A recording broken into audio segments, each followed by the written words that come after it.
Com os casamentos de Santo Antônio e o desfile das marchas populares, a noite de 12 de junho ficou marcada pela boa disposição das figuras públicas que fizeram questão de celebrar o Santo Antônio. Rubem Rua não desfilou, mas acabou por dançar em plena rua animando todos os que por ali se encontravam. Ao som da música de Toy, abre aspas, coração não tem idade, vou beijar, fecha aspas, o manequim e apresentador, juntamente com um grupo de amigos, fez uma coreografia para a música do momento do cantor.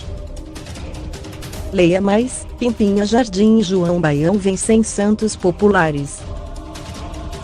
As 26 marchas deste ano contaram com a presença de Tereza Guilherme, João Baião, Carla Andrino, Flávio Furtado, Olívia Ortiz, Custódia Galego e Diogo Martins. Pimpinha Jardim e João Baião apadrinharam Alfama, a vencedora das marchas populares de 2018, pela terceira vez consecutiva. Veja o vídeo na galeria. Fotos, reprodução Instagram.